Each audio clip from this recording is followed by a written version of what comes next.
है उनको मुबारक हो। और इस भाषा के बारे में 2-3 गलतफहमियां दिमाग से निकाल दीजिए। अंग्रेजी अंतर्राष्ट्रीय भाषा नहीं है।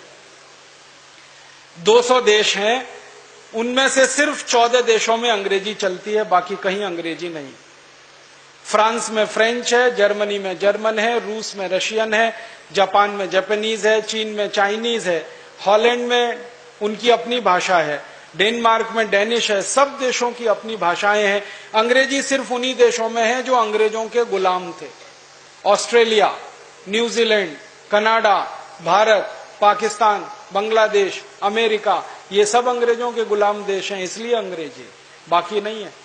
और अंग्रेजी दुनिया की सबसे रद्दी भाषा है क्योंकि शब्दों की संख्या सबसे कम है और व्याकरण इसका सबसे ज्यादा मूर्खता वाला है।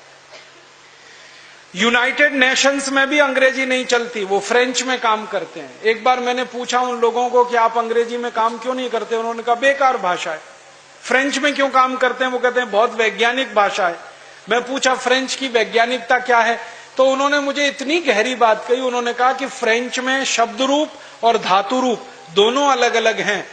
तो मैं पूछा ये कहां से आपने सीख लिया, उन्होंने कहा ये हमने संस्कृत से सीख लिया, क्योंकि संस्कृत में शब्द रूप और धातु रूप अलग अलग।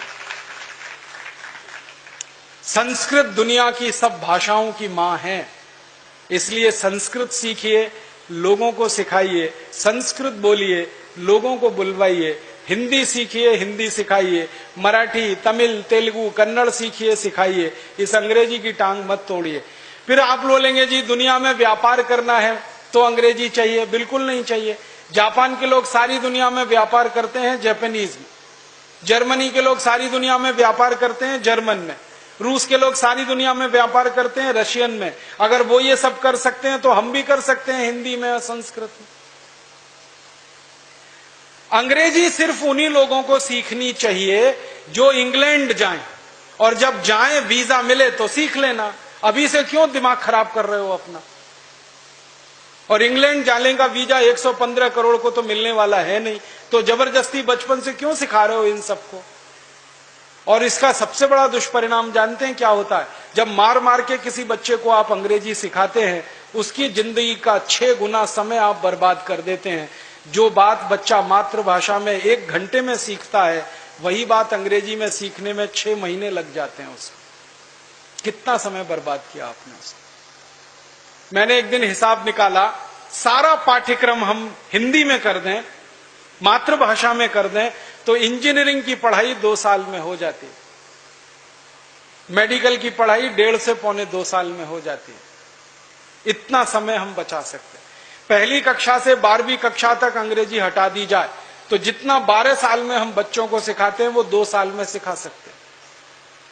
समय बचा सकते हैं, पैसा बचा सकते हैं, तनाव कम कर सकते हैं दिमाग का।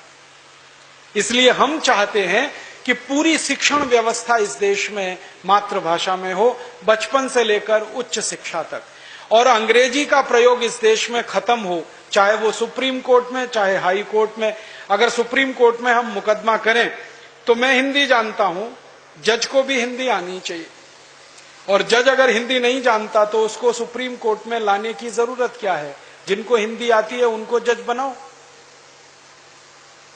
और जिनको हिंदी आती ही नहीं है, सिर्फ अंग्रेजी जानते हैं, उनको सबको लंदन भेजो, इंग्लैंड भेजो। वो इस देश के किस काम के हैं।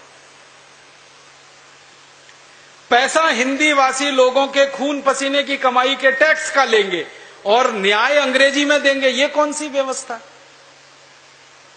न्याय भी हिंदी में देना पड़ेगा। वादी को हिंदी आती है, प्रतिवादी को हिंदी आती है, जज को भी हिंदी आनी ही चाहिए। क्यों नहीं आनी चाहिए। भारत में नहीं आएगी तो किस देश में आएगी। तो न्याय व्यवस्था में हिंदी, प्रशासन व्यवस्था में हिंदी, संसद में भी हिंदी होनी चाहिए। मुझे तो बहुत नेताओं पर क्रोध आता है, वोट मांगने के लिए जब वो आते हैं तो मातृभाषा में आपसे बात करेंगे, गधे को बाप बनाएंगे। संसद में चुनकर ही पहुंचते हैं तो गिटपिट अंग्रेजी बोलना चालू कर देते हैं। किसके लिए संसद चलाते हैं। 1% लोगों को इस देश में अंग्रेजी समझती है, 99% लोगों को नहीं समझती। संसद में किसको सुनाने के लिए अंग्रेजी में बात करते हैं।